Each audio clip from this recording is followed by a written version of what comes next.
Hello everyone, this is Sunny and I'm coming to you with You'll Learn to Love Me, a Yandere Masky X Reader by FluffyWubs. We're going to be starting off with chapter 46. What do you mean she ran off? Lou averted his gaze from the masked male and stood his ground, his arms crossed tightly over his chest. Masky was furious, that's for sure, but him getting angry wouldn't help the situation they were in. I mean what I said, Lou hesitated, attacked me and ran off.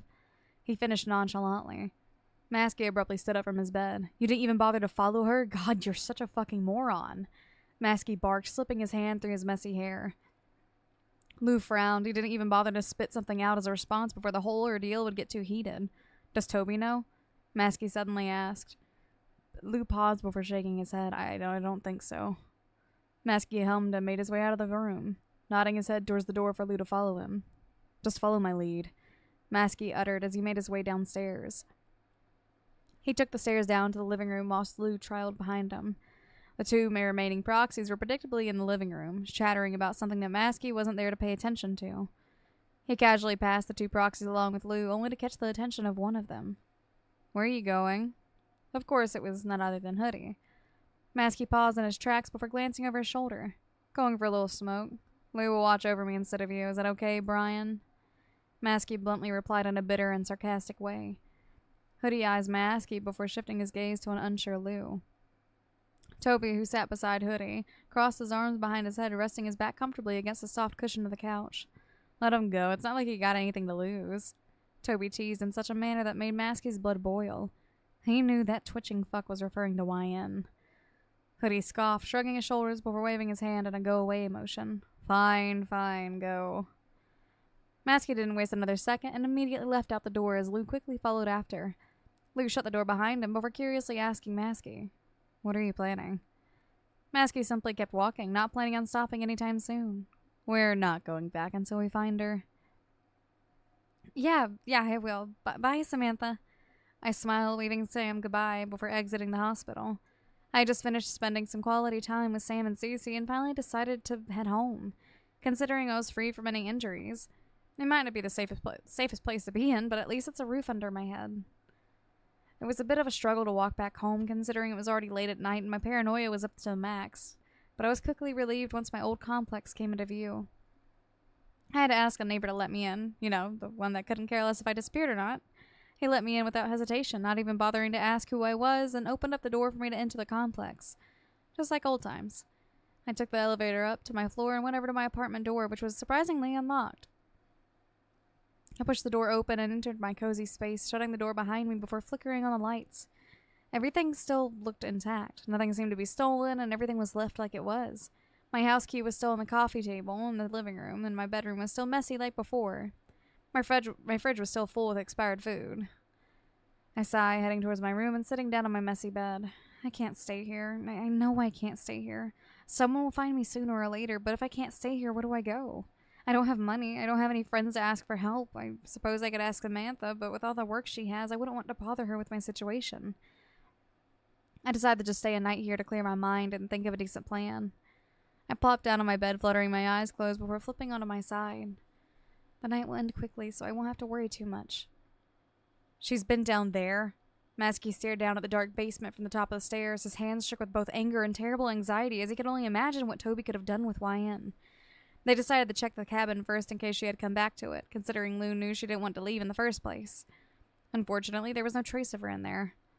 They had to move on quickly. The more time they'd waste hanging around here, the more time they'd be losing. They hurried out of the little cabin once again and returned to the large woods. Masky's hands just wouldn't stay still as they walked. He fidgeted with his gloves, the zipper of his jacket, anything close to him that he could touch. And Lou took notice of his unusual behavior and decided to call him out on it. What's up with you? Masky looked over to the taller male and huffed. I don't understand why the fuck would she attack you. You're probably fucking with me. Masky dismissed Lou with a scoff, picking up his pace to be quicker. Lou paused his steps and pierced his glare through Masky's back. Why would I lie about something like this? Lou immediately spat back. Masky stopped in his tracks and turned on his heels. Oh, I don't know, maybe because you lie about every little thing. Just like how you lied about your girlfriend passing away in front of YN. Masky snarled angrily. Lou was about to snap back, but reluctantly kept his mouth shut and gazed at the ground. I didn't want to scare her, he uttered out almost regrettably. Masky scoffs once again and turns back around and continued on his way to find his beloved. And Lou hesitantly followed after, deciding to stay silent for the rest of the trip. Not only did he not want to argue with Masky, but he mostly didn't want to be reminded of his past mistakes. He simply sighed, letting himself relax before clearing his mind, just focused on finding Yan. The first place they decided to check on and coincidentally managed to stumble upon was the hospital. It was early in the morning, so the entrance was more empty than usual.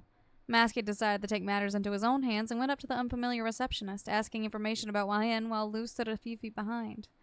While he talked to the receptionist, he readjusted his mask on the inside of his jacket, suddenly concealing it even more from people's view. Lou rested his back against a wall, patiently waiting for Masky to finish up. While he waited against the wall, his mind wandered off into his own thoughts.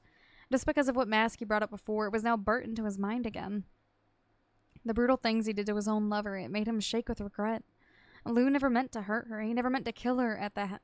Being so deep into the darkest parts of his mind, he didn't even notice a certain someone walk up to him until he heard her voice.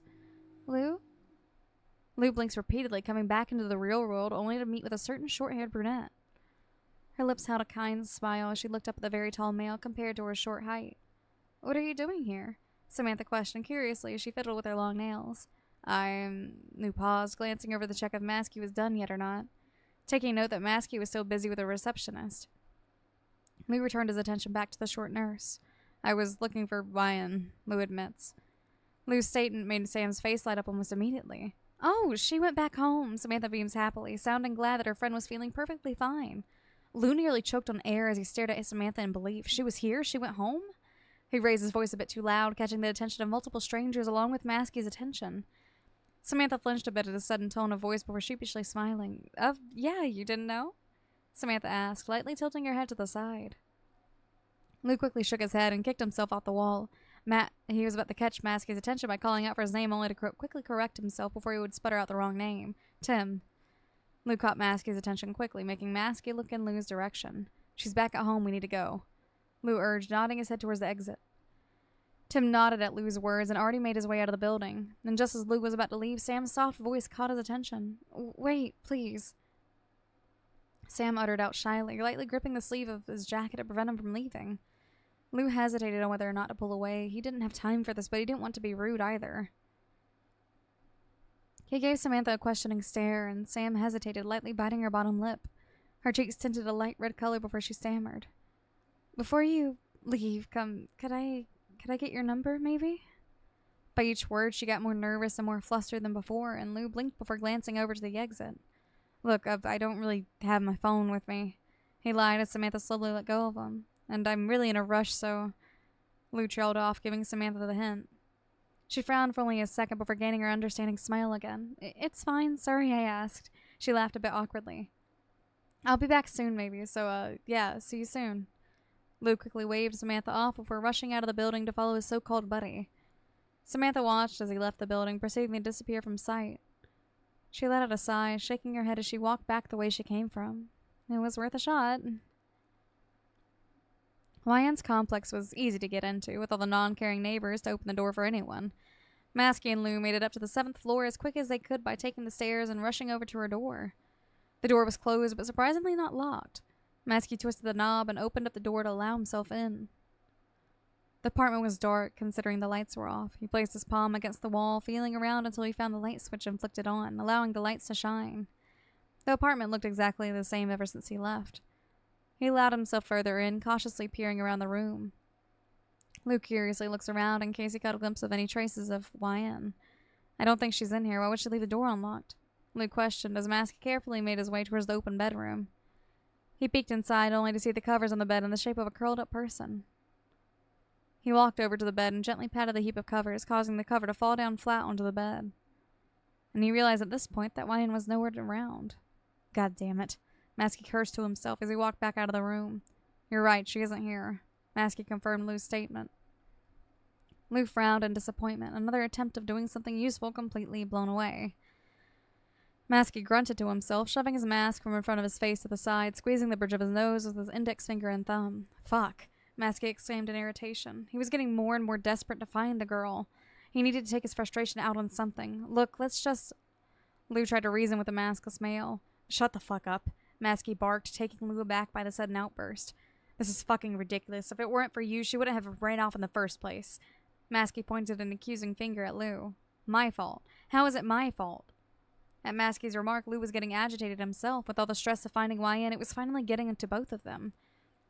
If you kept her in her place, or at least tried to run after her, we wouldn't be here in the first place, Masky raged furiously, steadily taking threatening steps towards Lou. Lou stood his ground, crossing his arms over his chest. I'm not the one that allowed her to go into the forest and almost get herself killed. Lou spat back angrily, only to fuel Masky's rage. At least I managed to save her life. Masky sneered, giving Lou a strong shove to the chest, enough to make him stumble back a few steps.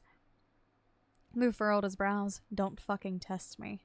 Sully's voice came out in an almost animalistic way, as if he was a predator ready to pounce to protect himself. It's all your fucking fault, Masky blamed, jabbing an accusing finger onto Lou's chest. Lou clenched his fists and unclenched them in a way to calm his nerves down. His girlfriend wouldn't want this. YN wouldn't want this. He can't kill anyone again.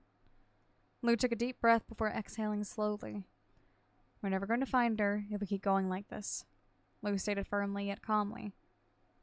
Masky narrowed his eyes before scoffing, pulling his mask back in front of his face. Whatever.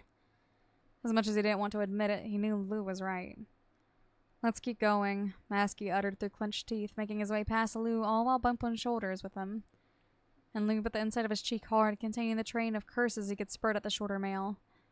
In silence and with no protest, he followed Masky without hesitation. We need to find her before this escalates into something worse. That is the end of that chapter. The chapter after that one is chapter 47. Let me know how you guys feel about that, and I will see you guys in the next video. Until next time, bye-bye.